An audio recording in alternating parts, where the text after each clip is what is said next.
विघ्नहर्ता श्री गणेश, श्री गणेश, श्री गणेश। देवी पार्वती के क्रोधाग्नि को शांत करने की क्षमता है किसी में? उनके क्रोध से किसी का भी बचाव संभव नहीं।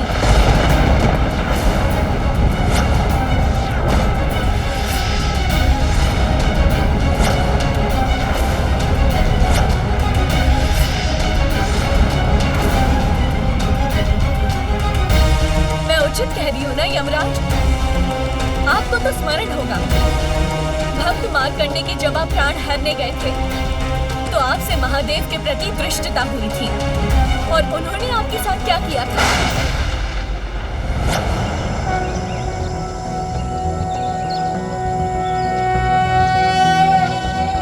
चंद्रशेखर चंद्रशेखर चंद्रशेखर पाहि मां, चंद्रशेखर चंद्रशेखर चंद्रशेखर रक्ष मां, रत्नसानुशरासनं व्रजताद्रिशृंग निकेतनं, शिञ्जनिकृतपन्नगेश्वर मच्युतानन सायकं, क्षिप्रदग्ध पुरत्रयं त्रिदिवालयैरभिवन्दितम्।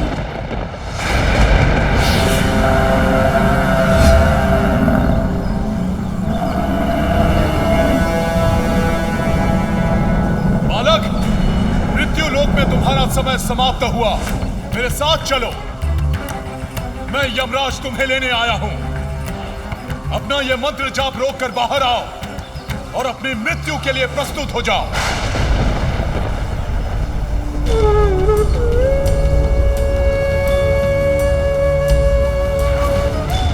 मैं अभी मृत्युलोक त्याग कर यमलोक नहीं जा सकता, क्योंकि मेरे वृद्ध माता पिता को अभी मेरी आवश्यकता है और मैं महादेव का भक्त हूँ, इसलिए आप मुझे नहीं ले जा सकते।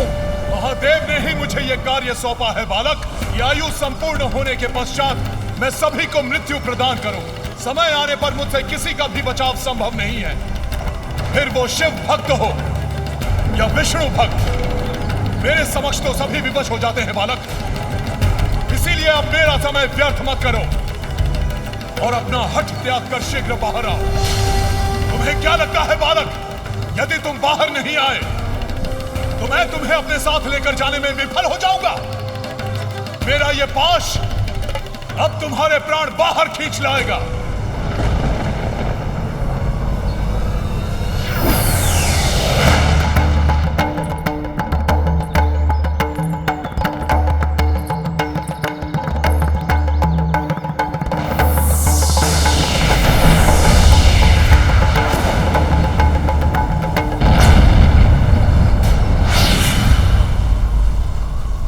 कैसे संभव है? मेरा पाश अग्नि से कैसे प्रज्वलित हो गया? अवश्य ही ये इस मायावी बालक की कोई माया है, किंतु मैं इसे इसका दंड अवश्य दूंगा।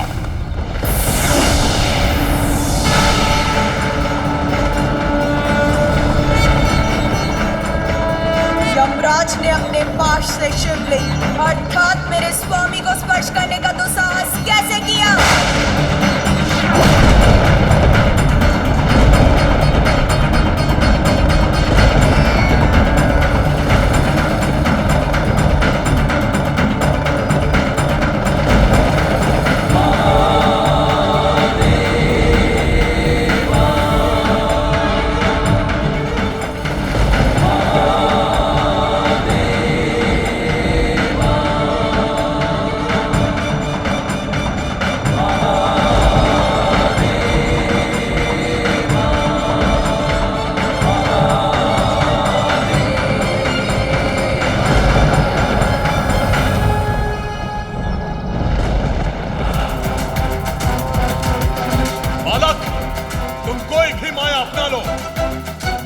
लेकर ही जाऊंगा।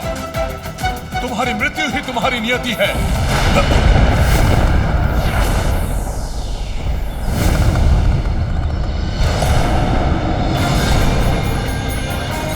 स्वयं अर्धनारीश्वर यहाँ इस बालक की रक्षा के लिए?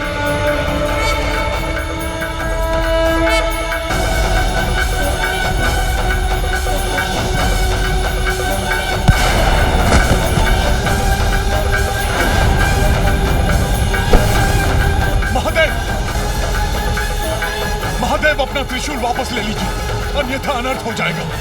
मृत्यु का देवता ही मृत्यु को प्राप्त हो जाएगा। महादेव, महादेव! स्मरण है ना यमराज, तब आपके पार्थिव शरीर के समीप एकत्रित होकर इन सभी देवताओं ने देवी पार्वती से आपके पुनर्जीवन की प्रार्थना की थी, ताकि सृष्टि का क्रियाकलाप सुचारू रूप से चलता रहे। तब देवी पार्वती ने शांत होकर आपको पुनर्जीवन दिया। किंतु आज स्वयं उनके पुत्र का अंत हुआ है। अब उनका क्रोध कैसा विनाश करेगा, ये भला कौन कह सकता है?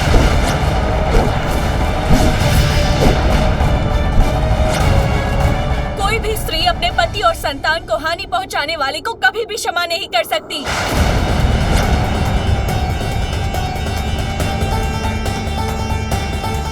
शीघ्र ही देवी पार्वती यहाँ पहुंचेंगी, फिर कौन संभालेगा उन्हें? बोलिए।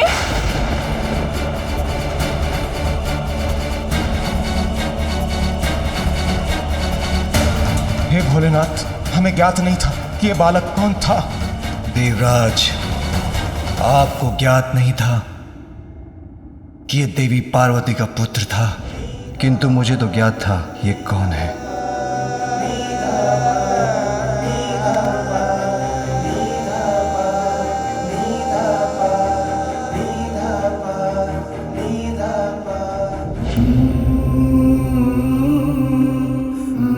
पार्वती पुत्र शिव पुत्र भी था, मेरा भी पुत्र था। हम दोनों एक ही तो हैं, इसलिए मेरा पुत्र आपका भी पुत्र होगा। एक नारी का अस्तित्व तब तक कहाँ पूर्ण है जब तक उसे संतान की प्राप्ति ना हो। मुझे एक संतान का अनमोल उपहार देने की कृपा कीजिए स्वामी। कैसा दुर्भाग्य है ये मेरा, मुझसे मेरे मातृत्व का अधिकार छीन लिया इन देवताओं ने।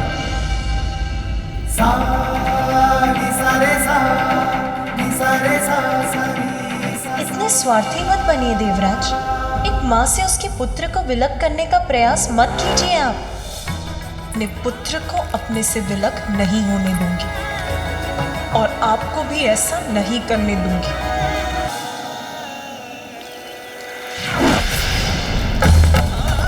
व्रत आपको अकेले ही करना होगा। इतने लंबे समय तक मेरे साथ से वंचित रहने का कष्ट उठा सकेंगी आप? यदि पुण्य व्रत के लिए ये आवश्यक है तो ये भी सहूंगी मैं।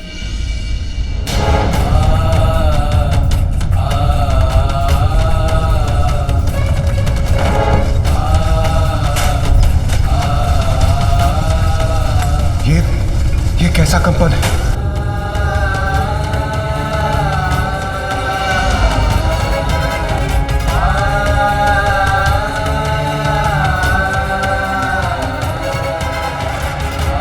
स्थिरता के प्रतीक है महादेव।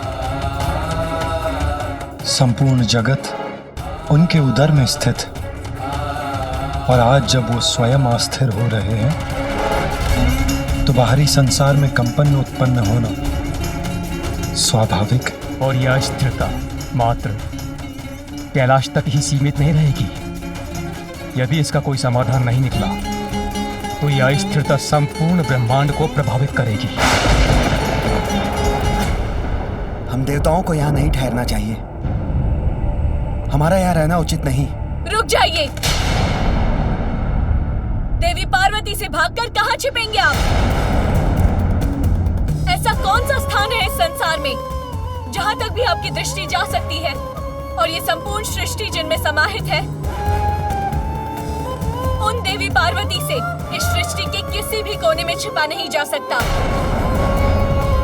आदि शक्ति होते हुए भी देवी पार्वती अपनी शक्तियों को भुलाकर एक साधारण गृहिणी के समान अपना जीवन बिता रही है।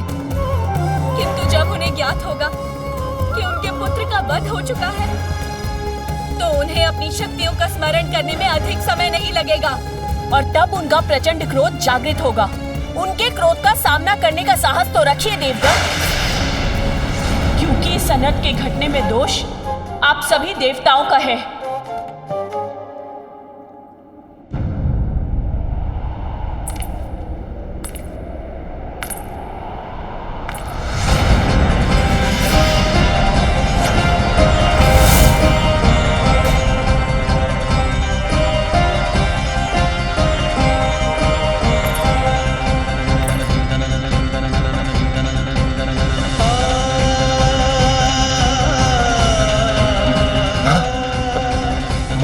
पार्वती तो यहाँ आई गई।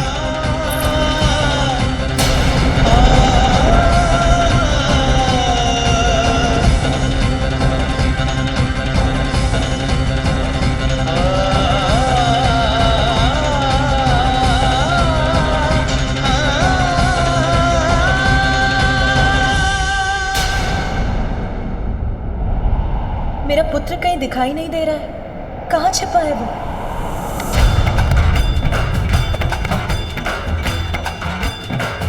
क्या बात है?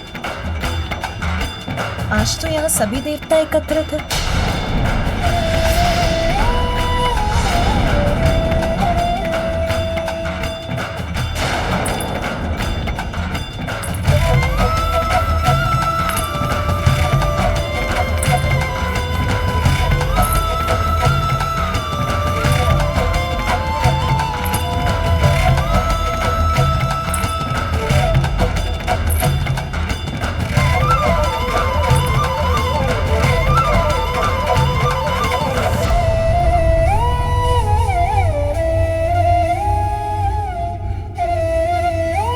ब्रह्मदेव और नारायण भी यही है।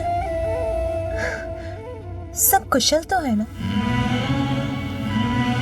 संसार पर असुरों का कोई नवीन आतंक तो नहीं छाया ना? ब्रह्मदेव, विष्णुदेव, सभी देवताओं को मेरा प्रणाम।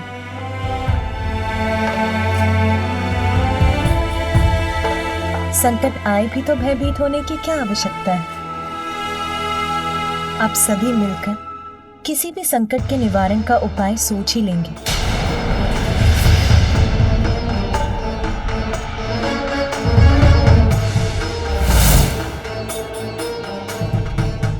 अरे मेरी सखियां,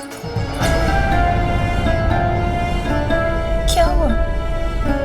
मेरी सखियां, आप सभी के नेत्रों में अश्रु क्यों है? अवश्य कोई बड़ी घटना घटी है। मेरा हृदय व्याकुल हो रहा है। कोई शीघ्र बताइए मुझे, क्या हुआ है? आपको कैसे बताएं देवी पार्वती? जो हुआ है उसे जानकर आपको कितनी अपार पीड़ा होगी। अपनों ने ही आपके हृदय पर ऐसा आघात किया है।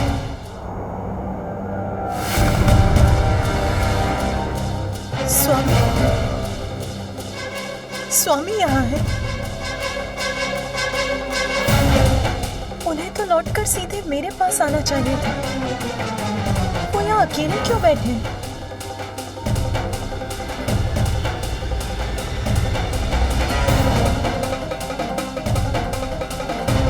और मेरा पुत्र, पुत्र कहाँ है? पुत्र,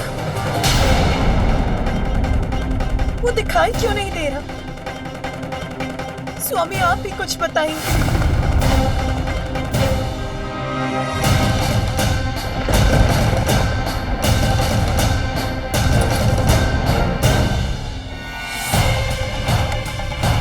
ये क्या है? किसकी आकृति है ये? कौन पड़ा है यहाँ भूमि पर? अब सत्य उजागर होकर ही रहेगा, उसे और नहीं छिपाया जा सकता।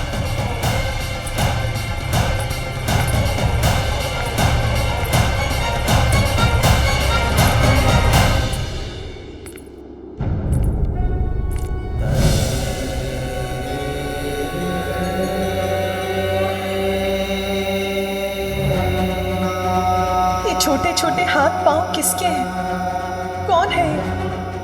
कहीं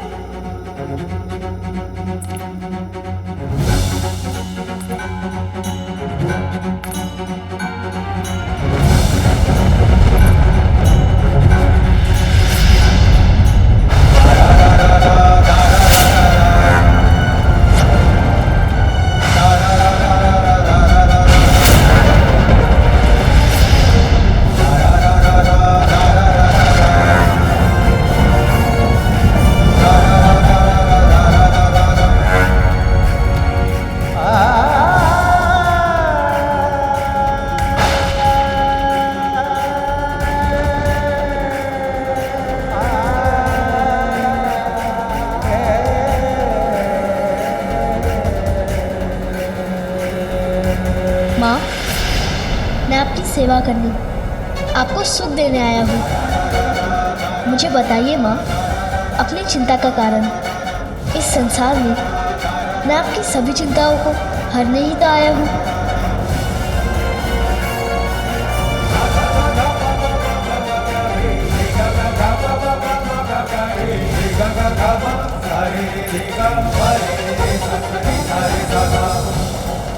माँ, मैं आपको छोड़कर कभी कहीं नहीं जाऊंगा, सदा आपके साथ ही रहूंगा। मैं ये वचन देता हूँ।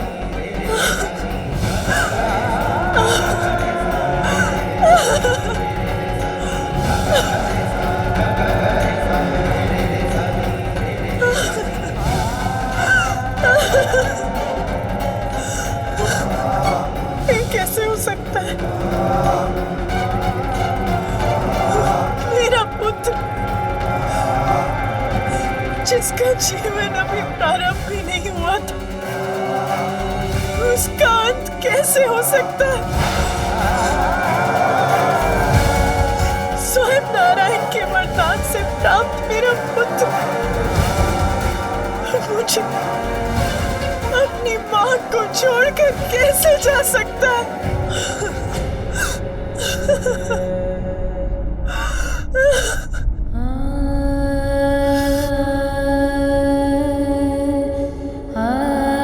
किसने किया ये क्रूरतापूर्ण दुस्साहस?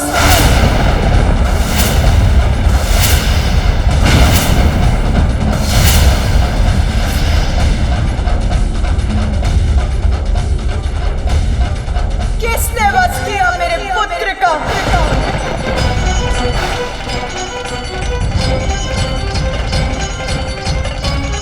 मैंने पूछा किसने?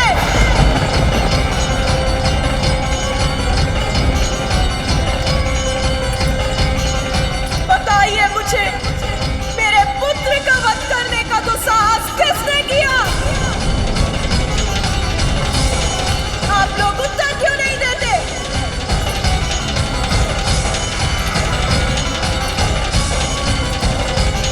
कौन है जिसने यह अपराध किया? कौन था जिसने मेरे पुत्र का अंत किया?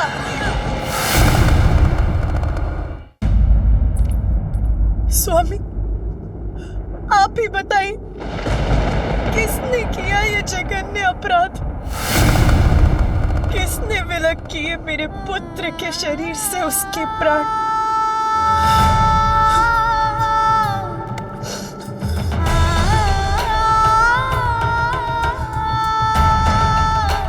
पुण्य व्रत की सफलता के फल स्वरूप ये पुत्र प्राप्त हुआ था मुझे।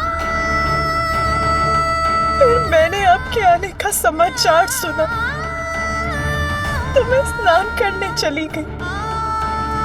अन्य सभी गण तब आपके साथ थे, इसीलिए मैंने द्वार रक्षा के लिए हाथ छोड़ दिया। किंतु स्वामी, इतने ही समय में ऐसा घोर अनर्थ कैसे हो गया?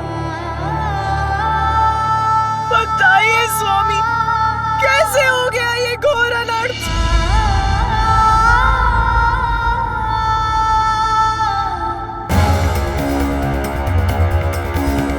किस दुष्ट का कृत्य है ये?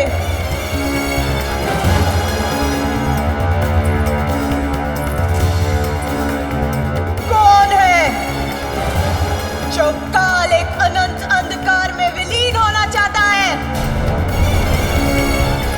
कौन है जो मेरे कोप का भागी बनना चाहता है? कौन है जिसने मेरे पुत्र का वध कर मेरे प्रति ऐसा अक्षम्य घोर अपराध किया है?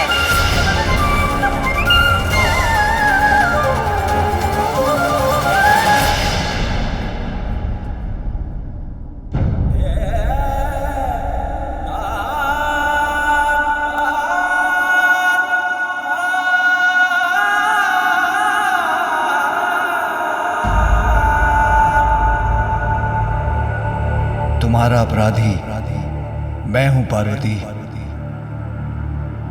मैंने ही तुम्हारे पुत्र का वध किया है।